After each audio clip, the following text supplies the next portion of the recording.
What's up, beautiful people? Let's get blissed out. Some beautiful music. London Grammar. Lord, it's a feeling. Warming us up to this next moment.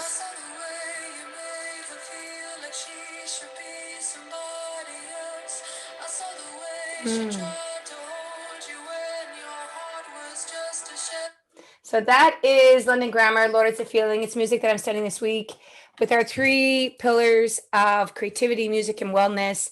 This week, I have a beautiful friend, a community leader, inspiring divine woman of our community, Hila Russ-Woodland. Here, welcome to the show, Hila. How are you doing? Hey, Leanne, thank you so much. I'm doing great. Thank you. I was just thinking, life is beautiful and full of beauty before I called you. Thank you. So you inspired my thought. Well, I'm going to breathe you in, and there's so much about you that I've been watching, and the reason why I wanted to bring you on to this podcast is because I really feel those people, especially being a leader in my network, and then also putting on so many events, and then really working on my consciousness. I mean, you've arrived in so many places. Not only in the social media world, but also in places like Just Dance and Andrew Resmer's house, and being able to breathe in and reflect how much you've done work on yourself. You're doing work with children. You're doing work with Mother Earth. There's so much in your ascension and your portal of you just being you that I really feel the community can grasp. And I just think that it's such a gift to be able to create these podcasts and to create these interviews consciously, but let people feel a little bit more about, all my friends, the friends that are rising in love, that are rising in their ascension. So tell us a little bit about Heart Journey. Tell us about your creative projects. We'll start with Heart Journey and we can talk about all the other wonderful stuff as we continue. So tell us a little bit about this. How did it all start? Yeah, Heart Journey was born back in 2016, where I guess I'm also inspired by other people, and I've seen many other leaders offering their gifts and skills, but going deeper with it. And I'm an art teacher by training. So I used to teach arts, painting, drawing, mixed media, well-known famous artists. And then I thought, wait a minute, each one of us is a creator. Each one of us is an artist. How can I take those creative tools, artistic tools, and help individuals and group to tap into their own inner energy of manifesting, of reconnecting to that spark of divine light, of that inner child that is just moving forward when they desire something fearlessly, right? So that's how Heart Journey was born. And basically, those are circles that through sharing and some exercises that are around drawing and painting, I call them no mind exercises because you can't actually judge what you're doing. They're designed for you to be able to fully create, but you cannot think about it or critique yourself. And that's a pleasant surprise to many people that say, well, I've never touched a brush before. I'm not a painting. I'm not an artist. Or the teacher told me I'm not good at this or good at that when I was back in elementary school in art class. And then when they go through those circles and they're guided into that journey, it's an inner journey. Then at the end, they're flabbergasted by what they've done and how rich their inner world is and how they can express it in many ways. In my circles, it's through visual arts. But, I have a friend, Julie Glue, she does this with women via their voices and singing. So we're all artists in all aspects of creativity, right? I love the no mind approach. Just being, meditating for the last 25 years. I found that state of no mind in Zen. Osho was a big effect on that too. And then meeting you at Just Dance and understanding, like, having that being said and having the courage to help people evolve through their conditionings and through where their mind says no, you say yes. and leading that. Thank you. Yeah, I've been blessed to know so many teachers. Some of them were with Osho. My spiritual teacher, Elenis Dezush, she passed from her body, but she was with Osho for many years. So definitely grateful for that inspiration and the no mind meditations, other Osho's meditations for sure. I'm trying to remember what you were asking because I did have something to say, but I lost just about no mind, just all about no mind, the appreciation of leading, the leadership of, you have your teaching. I'm on the train. I'm back. Got it. So thanks to many teachers and workshops and facilitators that I've been trained by, I think the importance is, and thank you for actually bringing that forth, is to create a safe container, a safe space for people, because a lot of people come out of trauma, childhood experiences, abuse and whatnot, and those are part of the things that actually block them to realize their own self-magnificence, if we can even use that word. Some people are afraid to say that, but they are radiant hearts. And when they are in a safe space, when they know whatever they will say or do, it will be held in love, then it's flowing back. Then it's opening up. That's part of the healing, through the love, witnessing in compassion, and feeling safe. You can be seen and heard in a safe environment. Yeah, that's one of the greatest things. I think we were just taking a highlight on the no mind. I want to get more into you, but just reflecting what you had said, I think that was the greatest gift that out of all the magnificence of David Premal, Mitten. I hear that word, I hear that song, what the impact Osho had on many people, just being himself, and that one teaching of Zazen and bringing on those ancient teachings. So feeling that you're guiding that, not necessarily because of Osho, but some impact that ancient methodologies have had on us, and then the conditioning and the changes of the human beings as we evolve, and then coming back to those ancient teachings to nurture and to bring that divine feminine out. So yeah, that's talk about that divine feminine. I know how much divine feminine you have. Every time I see you, it's like I inhale that fragrance, right? And I want people to hear that. I want people to feel that, as you get used to watching BlisstOut talks, and we can communicate in this language of the feeling and the knowing and the softness of the divine feminine, and then the strength of the warrior of the divine feminine in you too, and the leadership you do. Let's get into talking about, even though you got workshops on your website, you got your creative projects, you got group stuff going on, you teach, then you have leadership in going out right now in the community about some things in the schools. Why don't we talk a little bit about that also? Because I see you're doing a lot of that. Yeah, this is now a priority for sure. First of all, I want to really thank you for speaking to how we talk, how we phrase, and how we appreciate others. It's so important. Like, as you see me, I see you, and we see each other. And in that moment of meeting, it's very magical, right? We empower ourselves and everybody. So it's so wonderful. I thank you for that. It's true. Every time we meet, I love listening to you. And sometimes there's a part of me that says, no, that's not me. But then it's like, yeah, why not? It's her, it's me, it's she, it's her, it's everybody.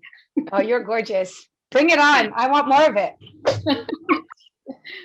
So the priority right now, it's as the mama bear, when I've received a letter from the Vancouver School Board about rollout of the so-called COVID-19 vaccines without informed parental consent, whether one is a pro-vaxxer or anti-vaxxer, and I don't like labels, and I'm not anti anything, but as a parent, I thought, wow, how come that happens without any say as a mother? I must have a say over my child's medical procedures, and injections are one of them. So we decided to, and because we've actually, before May, we've started to want to communicate to the Vancouver School Board, because there were other COVID measures that were hurting children. I saw in my groups, I saw in my son, I saw in other friends' children, anxiety, depression, the level of fear, mental disorders, and even suicide. Mm-hmm. So one cannot sit quietly when that happens. I mean, we've been waiting for months. Okay, what's going to happen? Okay, they're changing this, changing that. What's now? What's now? But this letter really triggered me.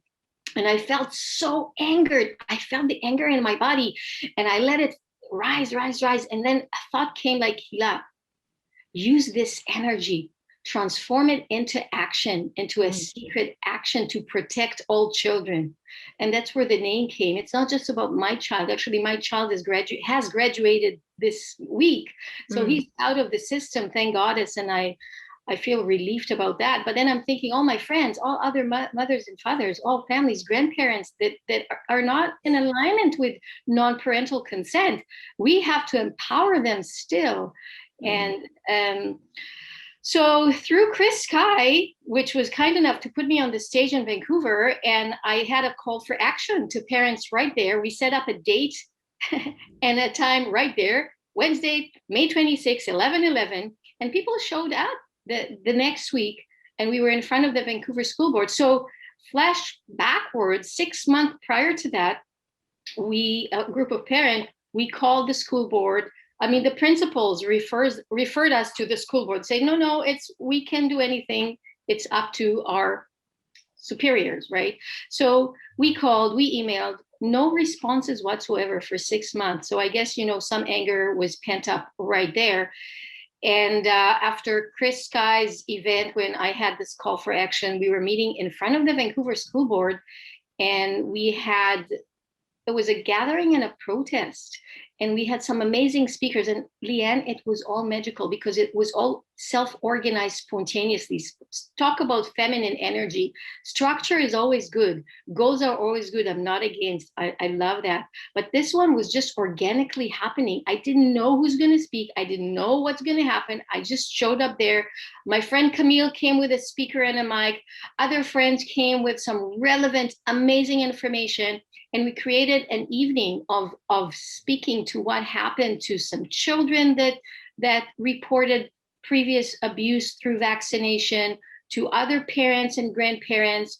So it was a lot about information and discussion right there, like as a town hall meeting. And at that moment, I thought, wow, the doors of the Vancouver School Board were closed for a year. Nobody could come in. Those are public servants that we pay for what they do. They work for us, yet their doors are locked. And again, 6 months, no communication, didn't want to answer calls, didn't want to answer emails. I mean, why our kids can go to the schools are open, other public places kind of open, but the Vancouver School Board building, the Coastal Health building, the BCTF building are locked. So right there by the Vancouver School Board, I tried to get in and they didn't let us in just to set up a meeting. So that created a whole unfoldment of some kind of a rapport with them. And some parents were actually flooding the staircase and speaking to a way where there was opening for the offices to hear us. We were desperate to be heard. And finally, the day after, one of the Deputy Superintendent David Nelson, with facilitation of a policeman, agreed to come out of the building and eventually say, okay, no clinics on school grounds. However, it's the Vancouver Coastal Health that we get orders from. So what we did next is we applied to speak in the Vancouver School Board Committee. So formally, they have to hear us, and it's recorded on video on their website. They cannot push us back anymore. And then we went to the Vancouver Coastal Health and had a protest there. And with policeman facilitation, they still didn't want to come out and have someone talk to us and answer our questions or explain to us why they deny informed parental consent. So let's just pause here and talk about informed consent and it's called the Infant Act. And I, by all means, not an expert about it. And this is something that has started years ago. But the bottom line is, I don't think that many parents know that with respect to any medical procedures in the schools, not only the parents do not need to know, but the school can withhold parents from actually look at their children's medical files. This is unheard of. Mm. Wow. Yeah. Well, I'm glad that you're unveiling that. What I'm really glad in both aspects, because you're talking about, we're talking about divine masculine, we're talking about divine feminine. So what I'm learning through my own personal ascension, and I want to reflect on this moment for our viewers, is, I'm doing this BlisstOut podcast in order to create a space for the middle way. Mm-hmm. And the middle way is that we consider always, as we grow, what we don't know and what we know, right? So it sounds like there's a lot of growth in your personal journey with your business, your beautiful personality as a friend, but also as a community leader in sharing the arts and sharing transformational methods, having a voice because you felt called to that as you're growing in leadership.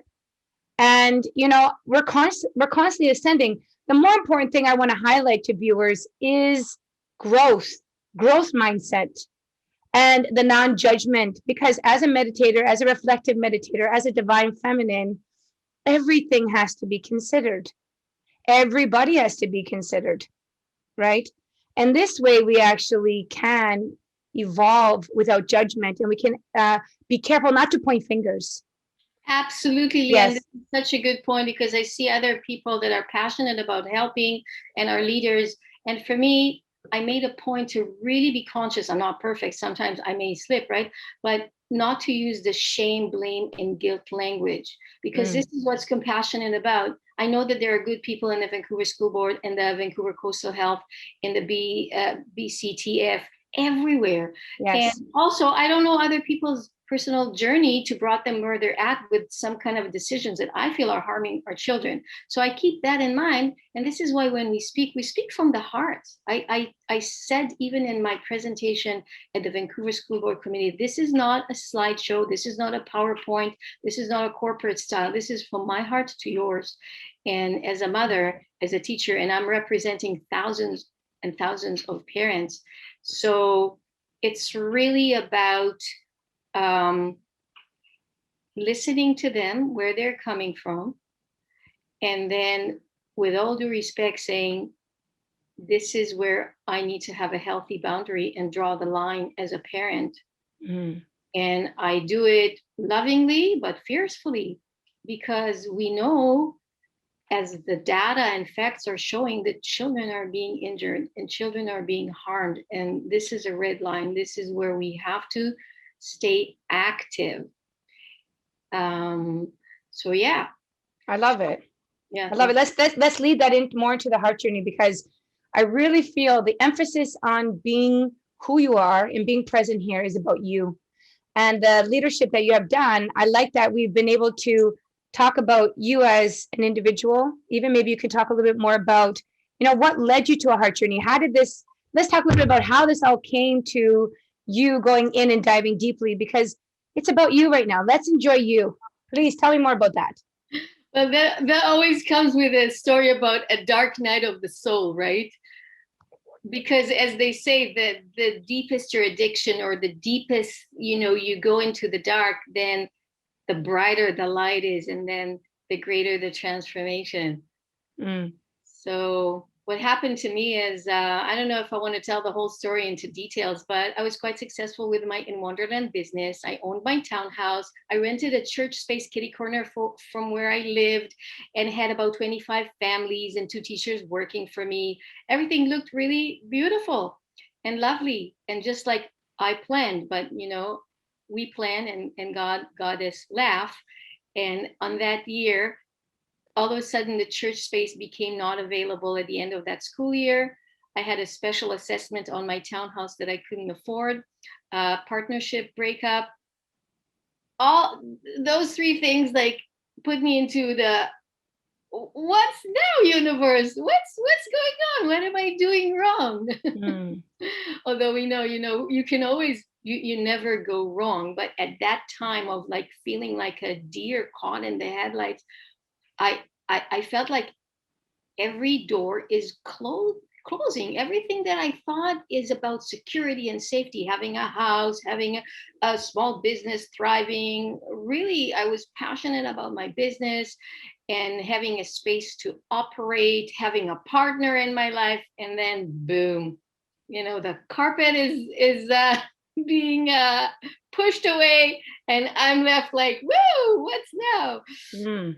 Now, luckily, again, my beloved spiritual teacher, Elenis de Zouche, was walking with me side by side, and other spiritual teachers that I was listening to on video. I actually had such a sensitive nervous system that when the school year ended and I sold my place, I luckily found a place like a block away. And my son was fine. I knew I'm fine. My son is fine. I thought, Hila, take July off. I usually have my summer camps. Just go into the dark of darkness. Just cry if you need, cathartic in any way, but don't avoid this. Don't find a distraction. Go in, feel the feelings. And, my dearest friend Julie Blue in our Women Radiant Heart Song Circles have like a chance about the healing is in the feeling. You feel it, you heal it. And we're afraid of those intense feelings because our ego or inner child feels like we're going to die. And a fear of death, as we know from Osho's discourses, that's one of the biggest, the fear of death and the fear of losing our mind. Those are deep, deep conditioned fears that we have as human beings when we still feel that we're separated from the divine, from source. So that July, I completely took off. I remember calling my friend crying, saying, guys, I can't talk. I can't even listen to music. I'm so going in. Like, I'm just gonna see you in about a month. And if I'm not answering your calls, why. And it was tough. It's like, it's painful on all levels. You feel the feeling, you remember stories. It's a lot.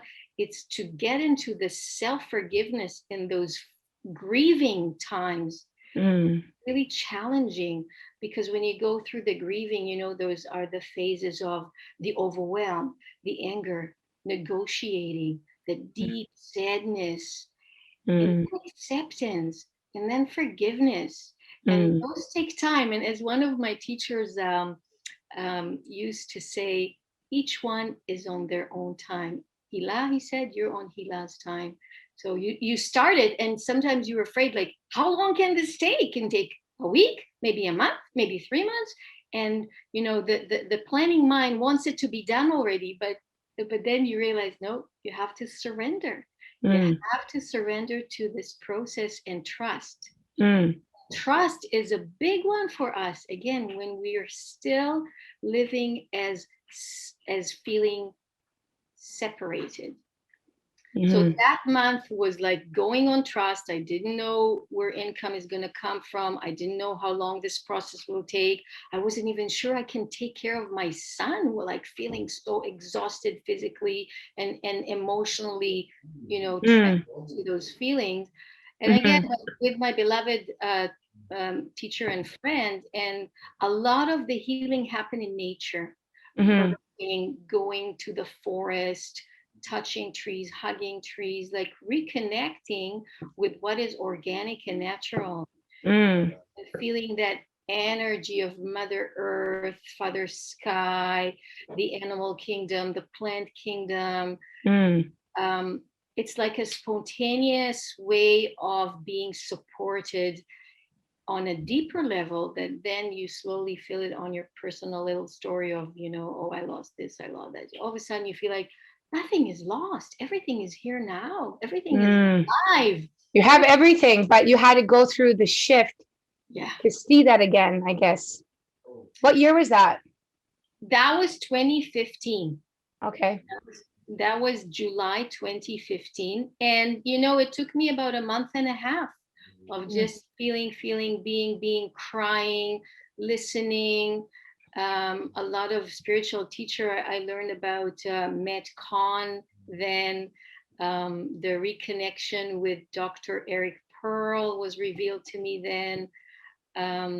Of course, Muji. I love listening to Muji. Of course, show. Moji is so interesting.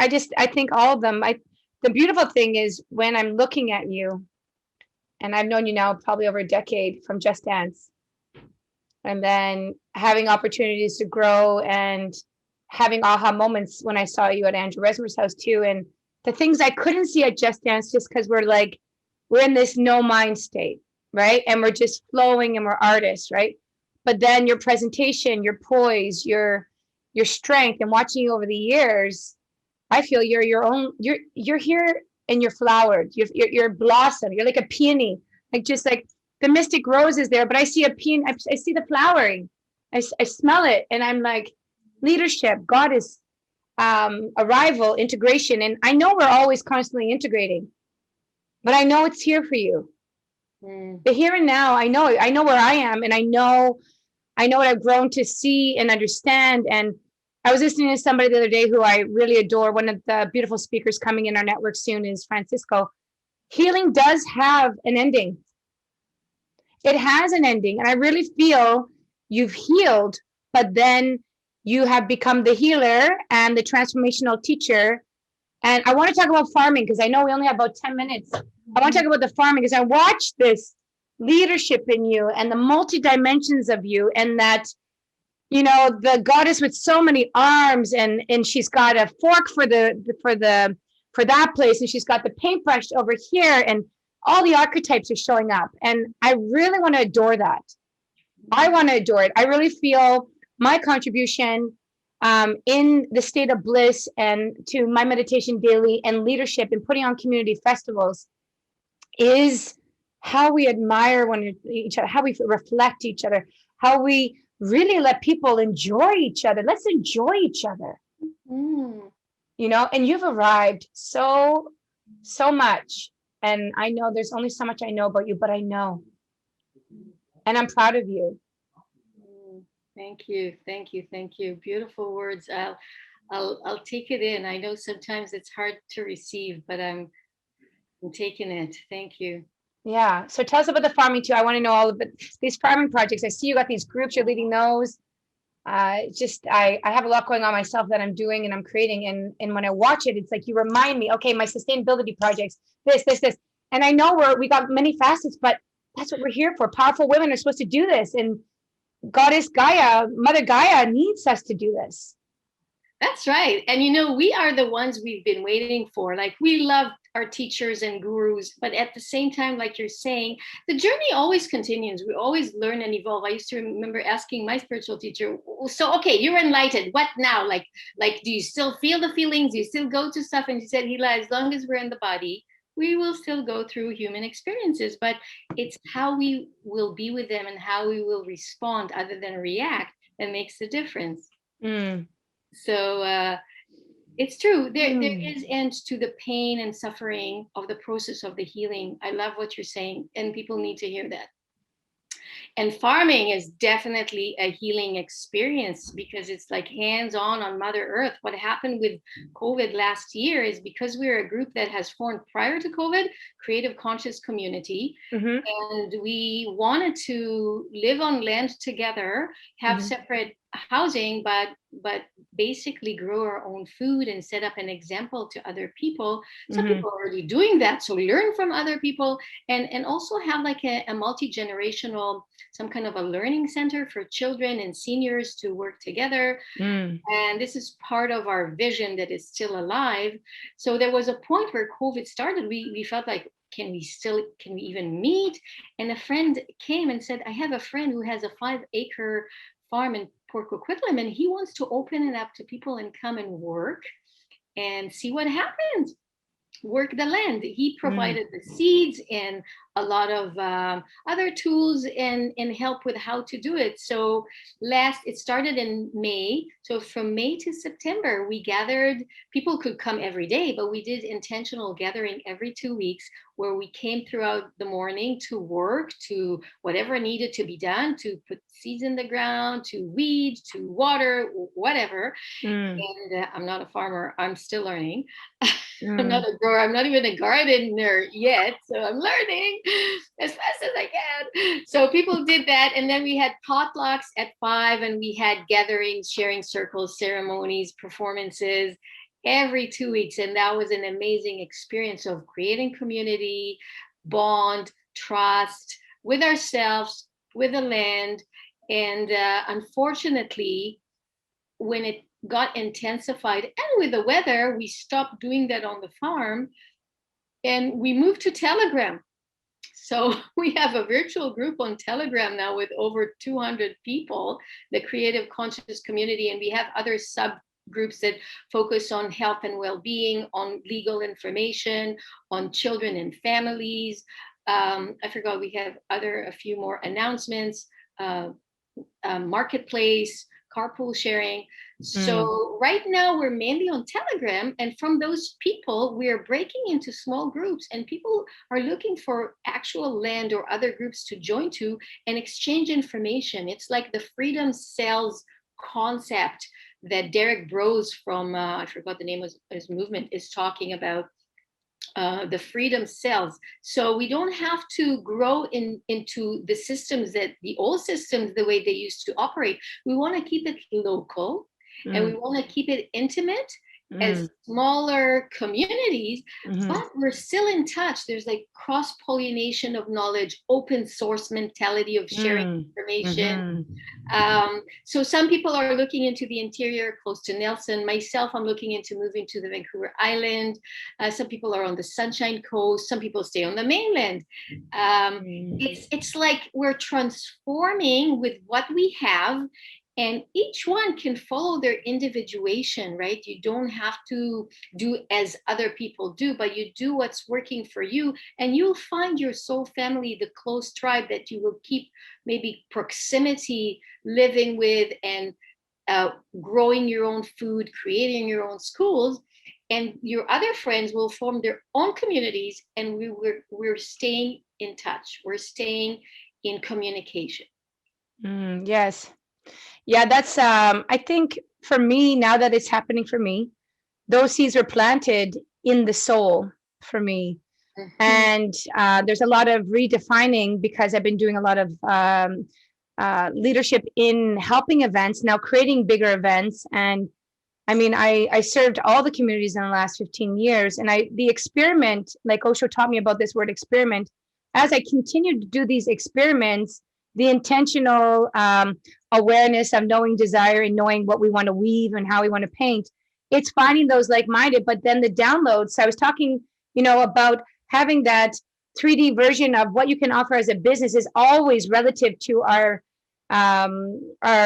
the old ways, which are rooted, some part from ancient wisdom, some part from where we are. But as we ascend, because of the ascending process, I'm constantly getting my downloads, right? And I just experiment. And, it's where I've had my couple festivals now. I took the time. I'm reaching out to people like you, because I now know sources like, well, now you need leaders leading leaders. And so I have hot seats, and now that we've started this, I would really love you to lead a hot seat sometime. I'll tell you more about that. I'll give you more information about it. But yeah, I'm a part of that wave. We're collectively a part of these waves.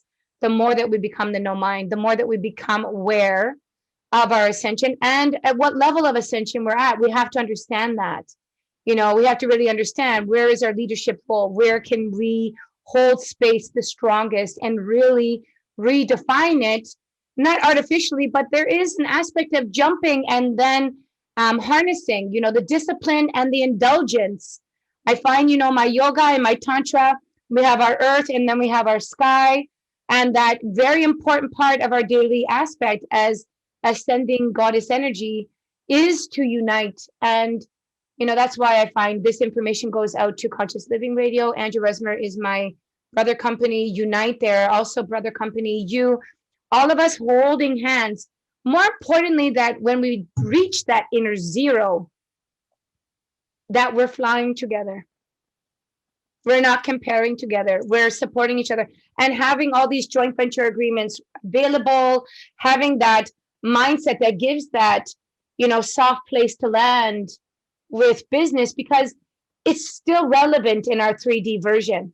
Yes. And so giving that relevant understanding, because we still have the systems, we just have to be a part of the shift of the systems and how we are playful, and we take these wisdoms of the masters and we engage in the experiment and we continue for the next generation. So I salute you for that. You know, my bow, my deep bow, deep bow.